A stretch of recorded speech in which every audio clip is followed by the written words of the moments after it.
called for exploiting. During the dialogue, the head of an Egyptian meetings, 5 military.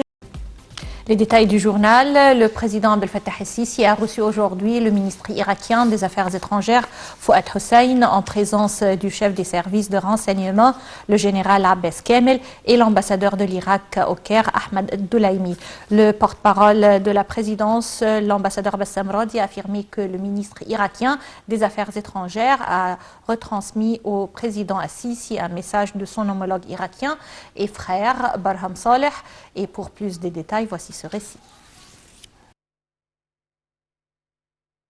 La politique de l'Égypte dans la région est basée sur des principes fondamentaux équilibrés et des constantes morales bien établies. C'est ce qu'a déclaré le président de la République, Abdel Fattah el-Sisi, au début de l'entretien. Le chef de l'État a également affiché la fierté de l'Égypte de ses relations historiques avec l'Irak et son souci de renforcer son rôle au niveau régional arabe.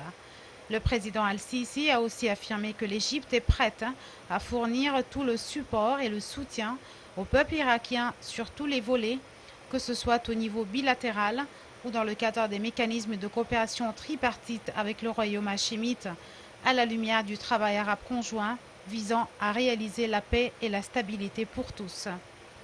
Le porte-parole de la présidence, Bassam Radi, a affirmé que le ministre irakien des Affaires étrangères a transmis au président Abdel Fattah el-Sisi un message de son homologue irakien et frère, Barham Saleh, concernant le niveau des relations bilatérales entre les deux pays frères, réitérant le souci de l'Irak à préserver et poursuivre la coordination et la consultation avec l'Égypte continue sur tous les volets, et ce, dans le cadre des forts liens historiques entre les deux pays, et aussi à la lumière de l'importance du rôle axial de l'Égypte et pivotal dans la région, et son soutien à l'Irak visant à faire face aux défis communs auxquels fait face la région arabe.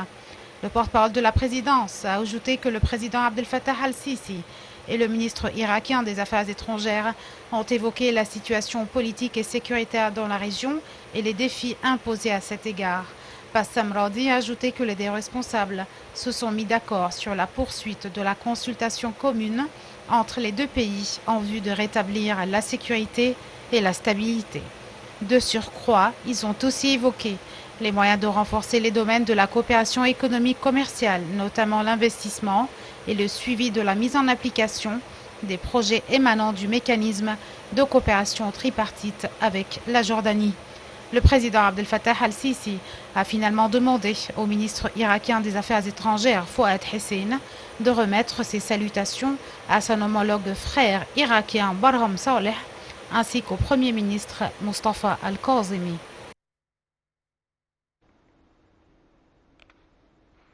Lors d'un appel téléphonique, le président Abdel Fattah el-Sisi a félicité M. Mohamed al-Manfi pour sa sélection par les membres du Forum de dialogue politique en tant que nouveau président du Conseil de la présidence libyenne, lui souhaitant le plein succès dans le nouveau poste.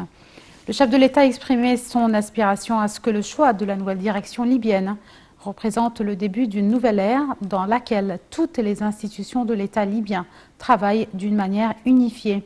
Il a souhaité que la nouvelle direction libyenne essaye de mettre fin à la division libyenne qui était l'un des obstacles de l'État précédent dont la Libye a souffert. Le chef de l'État Abdel Fattah el-Sisi a affirmé que l'Égypte continuera à fournir le soutien au peuple libyen sur les plans économiques, sécuritaires et militaires.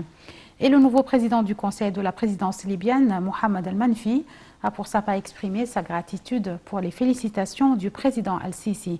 Il a souligné la fierté de la Libye pour les relations fraternelles solides avec l'Égypte et le souci d'améliorer la coopération entre les deux pays dans divers domaines. Le président Abdel Fattah el-Sisi s'est également entretenu au téléphone avec le nouveau Premier ministre libyen par intérim, Abdelhamid al-Debaiba.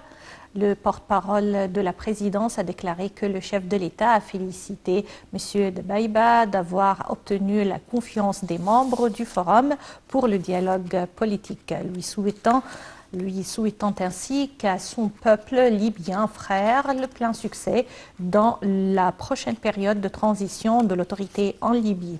M. Dbaïba a remercié le président Al-Sisi pour sa félicitation, exprimant l'engagement de soutenir les relations égypto-libyennes historiques et poursuivre le renforcement de la coopération bilatérale dans divers domaines. M. Dbaïba a également fait l'éloge du rôle prioritaire de l'Égypte et de son effort pour soutenir les Libyens, exprimant son appréciation au président Abdel Fattah Al-Sisi et au peuple libyen et également au peuple égyptien pour gérer la période transitoire. Le chef du gouvernement, Dr Moustapha Madbouli, a affirmé l'expansion de la construction des nouvelles villes pour fournir des logements sûrs et planifiés afin d'empêcher la construction illégale ou l'empiètement sur les terres agricoles. Lors de la réunion hebdomadaire du cabinet ministériel, le Premier ministre a déclaré que l'État mettait fin actuellement à la construction des zones dangereuses, à un moment où la superficie des zones de la construction illégale occupait environ 45 ou 50%. Dr Madbouli a souligné l'importance du grand projet lancé par le gouvernement, selon les directives du président El-Sisi, pour fournir des logements civilisés aux habitants des bidonvilles. À cet égard, Dr Madbouli a évoqué la dernière visite du président El-Sisi à la nouvelle capitale administrative en indiquant que les ministères et les autorités concernées suivent périodiquement l'achèvement des divers travaux. Les indices de la bourse du Caire ont enregistré une hausse collective soutenue par les opérations d'achat au cours des échanges d'aujourd'hui.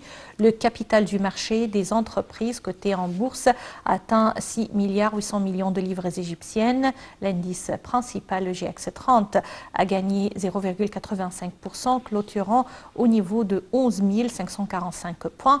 L'indice secondaire, le GX70, a grimpé de 1,84% pour se stabiliser au niveau de 2434,93 points. Les principaux mouvements palestiniens ont clôturé hier le dialogue national palestinien au Caire sur les modalités de la tenue de ces élections. Selon un communiqué conjoint résultant des discussions, les factions palestiniennes ont convenu sur le principe d'un tribunal électoral consensuel pour superviser l'ensemble du processus électoral, incluant les résultats. Les factions se sont aussi entendues pour tenir les élections en Cisjordanie dans la bande de Gaza. Et à cet égard, les factions palestiniennes ont remercié le président Abdel Fattah Al-Sisi pour son soutien aux discussions du Caire. Le chef de l'État a dit espérer le succès des élections et la fin des divisions entre factions palestiniennes. Selon les directives du président Al-Sisi, les autorités égyptiennes ont ouvert le passage de Rafah pour une durée indéterminée pour la première fois depuis des années.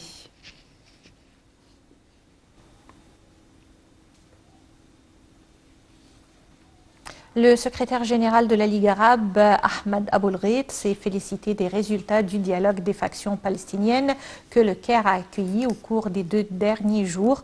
Aboulghait a assuré que le dialogue a réalisé l'entente requise afin de préparer la tenue des prochaines élections législatives et présidentielles dans un climat favorable. Aboulghait s'exprimait lors de sa rencontre aujourd'hui au sein du siège de la Ligue arabe avec le général Djibril Al-Rajoub, secrétaire du comité central du mouvement Fatah. Les deux responsables ont évoqué la poursuite des entretiens à la suite de la réunion ministérielle extraordinaire qui s'est tenue au Caire il y a 2 jours et qui a reflété la volonté arabe de soutenir la cause palestinienne, d'assurer l'engagement ferme de ses principes et c'est en vue de relancer un processus de négociation visant à mettre fin à l'occupation et établir un État palestinien indépendant avec Jérusalem-Est pour capitale. L'Égypte a fermement condamné l'attaque des milices Houthis contre l'aéroport d'Abha au sud de l'Arabie saoudite ainsi que la poursuite des agressions qui visaient les territoires du royaume. Dans un communiqué, l'Égypte a confirmé sa solidarité et son soutien, gouvernement et peuple, avec l'Arabie saoudite frère pour affronter ces actes terroristes qui menacent la sécurité et la stabilité du royaume et la sûreté de ses citoyens et des résidents sur son territoire. Le communiqué a ajouté que ces actes représentent une grande menace directe à la sécurité et la stabilité régionale.